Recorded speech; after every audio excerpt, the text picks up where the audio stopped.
vous allez bien. Dans cette vidéo, je vais vous présenter deux recettes, une salée et une sucrée. Alors, pour la recette salée, je ne sais pas du tout ce que ça va donner parce que je vais utiliser un ingrédient que je ne connais pas. Donc ça va être la surprise. Je vous dirai si c'est bon ou pas à la fin et s'il ne faut surtout pas la refaire ou pas. Je vais commencer par faire la recette salée. Donc, le fameux ingrédient que je ne connais pas, ce sont les Neufel, je crois que ça se prononce. Ça a l'air d'être des pâtes d'Alsace, donc on va voir ce que ça donne. Je les ai eues dans un calendrier de l'Avent, donc on va voir ce que j'arrive à faire avec. Alors comme vous pouvez le voir, il n'y a pas besoin de beaucoup d'ingrédients pour cette recette. Il faut des Knuffel, un peu d'échalote, du persil, du poivre, du beurre mou. Ça fait déjà 2 heures que je l'ai sorti du frigo à peu près, histoire qu'il soit assez mou. Et de l'ail, bien sûr, pas tout. Pour cette recette, je commence d'abord par éplucher et découper une échalote et 2 gousses d'ail.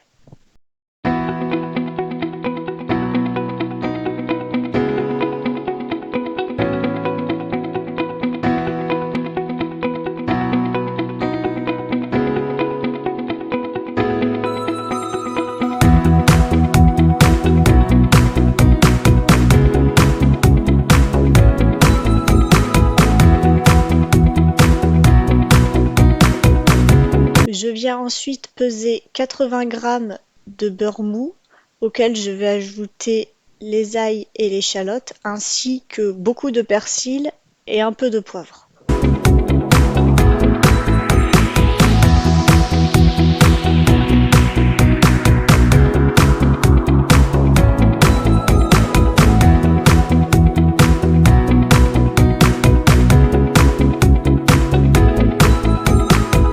On arrive maintenant à l'étape la plus compliquée, il va falloir mélanger tout ça jusqu'à ce que le beurre absorbe bien tous les autres ingrédients. L'inconvénient, c'est que l'échalote ça fait pleurer, donc moi j'ai dû faire plusieurs pauses pour aller m'essuyer les yeux parce que j'arrivais plus à voir ce que je faisais.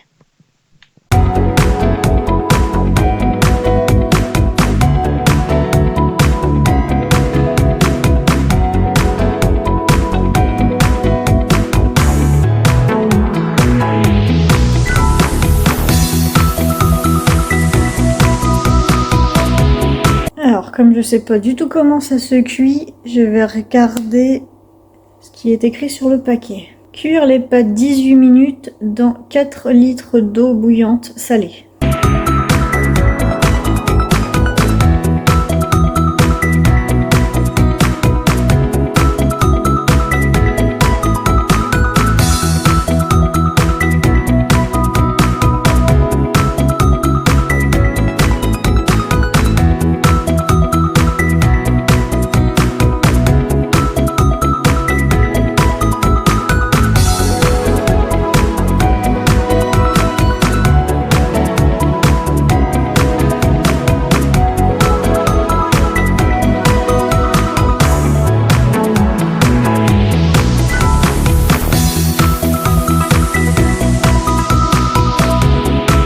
Une fois que les knuffels sont cuits, je vais les égoutter, puis je vais les mettre dans une poêle à laquelle je vais ajouter mon beurre que j'ai préparé juste avant, et je vais laisser cuire tout ça pendant environ 4 minutes, le temps que le beurre fonde et soit absorbé par les knuffels.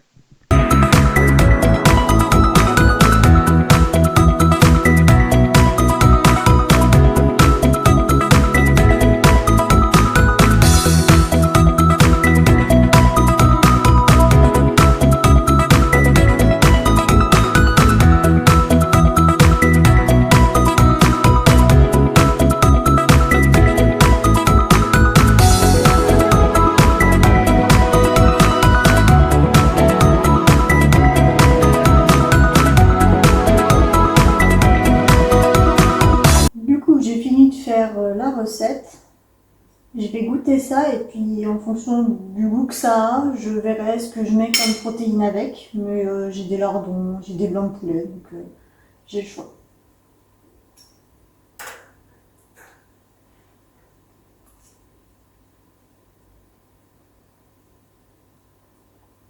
C'est une texture un peu comme celle des gnocchis, Mais ça a le goût de pâte, donc c'est un peu spécial, mais c'est bon. Niveau cuisson, c'est comme des pâtes, sauf que c'est beaucoup plus long et ça demande beaucoup plus d'eau parce que ça gonfle beaucoup durant la cuisson. La sauce que j'ai faite beurre, ail, persil, vous pouvez utiliser exactement la même avec des escargots par exemple. Ce plat ne nécessite pas forcément un gros ajout de protéines parce que ce sont des nouilles aux œufs.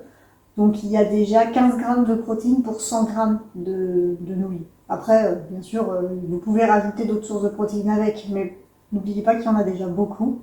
Pour ceux qui sont végétariens, par exemple, vous pouvez rajouter des lentilles à côté, mais il n'y a pas besoin d'en faire une énorme quantité non plus. Je n'ai pas le temps de faire la recette sucrée aujourd'hui, donc je vous reprends demain pour la recette sucrée. Bonjour, j'espère que vous allez bien. Je reviens juste des courses et j'avais une envie de brownie, donc j'ai acheté tout ce qui me manquait pour faire un brownie. Et comme on est en automne, je me suis dit pourquoi pas rajouter des noix à l'intérieur.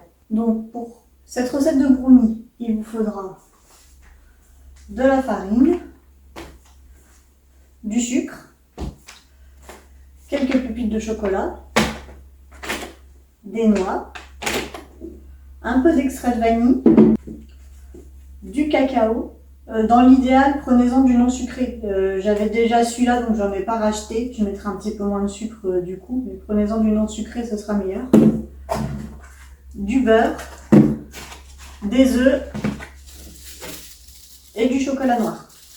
Je vous mettrai tout le détail de la recette en description au niveau des quantités, de exactement ce qu'il faut faire si ça vous intéresse. Je commence par préchauffer le four à 180 degrés. Puis je casse 3 œufs dans un saladier auquel je vais venir rajouter 150 g de sucre et je vais mélanger le tout jusqu'à ce que le mélange commence à blanchir.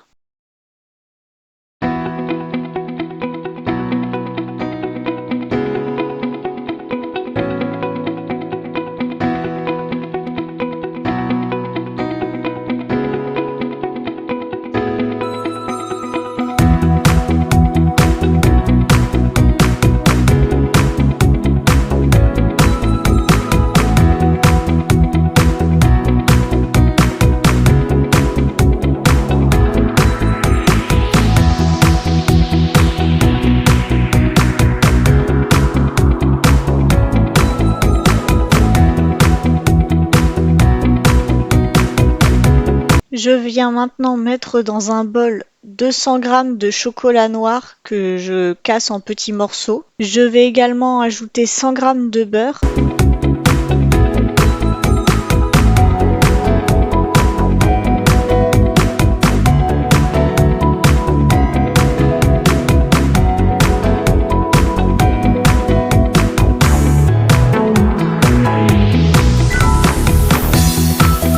Et je vais mettre le tout dans le micro-ondes pour que ça fonde. Il ne faut pas que le mélange soit complètement fondu. Le beurre étant suffisamment chaud, il suffira de mélanger légèrement pour que le reste du chocolat finisse par fondre. Si vous le mettez trop longtemps au micro-ondes, le chocolat va plutôt brûler au lieu de fondre. Vous incorporez votre mélange beurre-chocolat à votre mélange œufs et sucre et vous allez ensuite mélanger jusqu'à ce que le tout devienne homogène. Une fois que la pâte est homogène, vous ajoutez environ 1 cuillère à café d'extrait de vanille, puis 25 g de cacao en poudre et enfin 80 g de farine.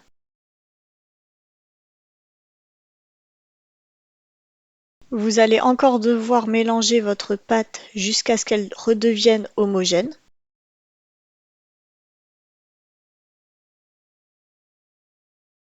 Et vous allez ajouter le dernier ingrédient, mais le plus important, 75 g de noix et vous allez remélanger. La prochaine étape ne va pas plaire à tout le monde, mais il va falloir beurrer un moule, donc se salir les mains.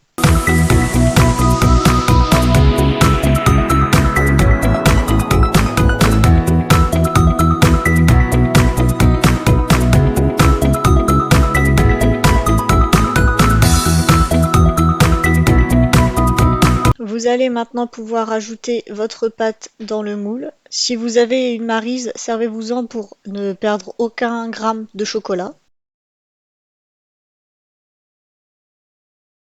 Normalement, rendu à cette étape de votre recette, le four est censé être chaud, donc vous allez pouvoir y mettre votre préparation pendant 25 à 30 minutes. Une fois que le gâteau est cuit, plantez-y un couteau à peu près au centre et regardez si la lame ressort propre ou non. Moi, j'ai dû remettre le gâteau 5 minutes au four car il n'était vraiment pas assez cuit.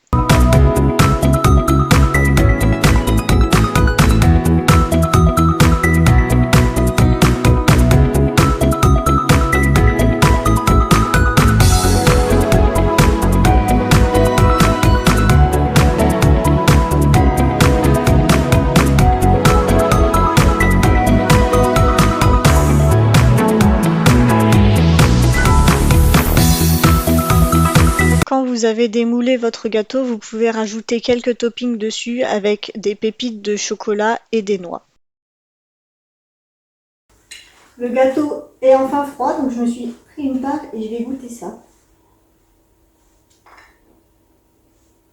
Le dessus est très craquant et l'intérieur il est tout mou.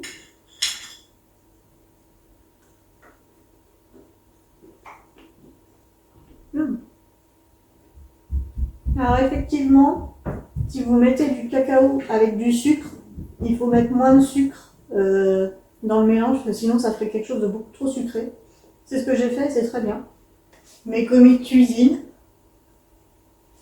même s'ils n'ont pas fait grand chose dans la recette, on va pas se mentir, mais ils m'ont beaucoup soutenu. En tout cas, n'hésitez pas si vous voulez reproduire le brownie aux noix chez vous, il est très bon. Si vous voulez mettre moins de sucre dans votre gâteau, vous pouvez remplacer le sucre blanc par du sucre de coco, ça permet d'en mettre beaucoup moins, parce que j'ai quand même mis plus de 100 g de sucre au total dans le gâteau. Après, si vous faites des alternatives à cette recette, je veux bien la recette en commentaire pour essayer vos alternatives à vous, elles sont peut-être bien meilleures que celle-là. J'espère que cette vidéo vous a plu, qu'elle vous a donné des idées de recettes si vous ne saviez pas quoi cuisiner, qu'elle a pu vous inspirer, vous motiver à faire de la cuisine et à ne pas commander à manger. En attendant, je vous dis portez-vous bien et à dans 2 semaines.